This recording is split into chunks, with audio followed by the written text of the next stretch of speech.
And of course, the big three, Roger, Federer, Rafa Nadal, and Novak are all on 20. So Novak can win his 21st, and that would, on paper, put him past the other two. Of course, by winning his 21st here at the US Open, he would also win the calendar Grand Slam, which hasn't been done since 1969, when it was done by Rod Laver. Of course, in those days, three of the majors were played on grass. It was only the French Open that was played on a different surface, a clay court, of course.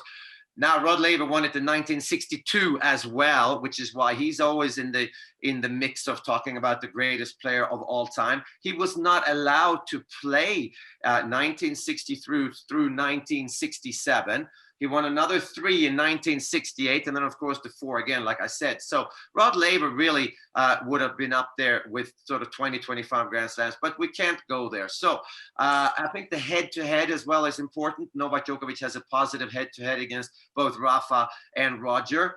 I think the only thing that, well, of course, he hasn't won the Olympics. And that's why that was such a big deal for Novak Djokovic. He hasn't won the Olympics, hasn't even won a medal. So that's huge. But I think that I have a feeling that once we start talking about Novak, should he win here, we're gonna give him the credit. Everybody's gonna give him the credit. I'm gonna be the first one to give him the credit because he's taken it to the next level in terms of physicality, flexibility, beating the two greatest players of all time. I mean, Rafa and Roger were the greatest players of all time for quite a few years. There's an interesting stat. Novak Djokovic had won one Grand Slam singles titles once Federer was at 16. Now that's an amazing, amazing stat. We never ever thought that.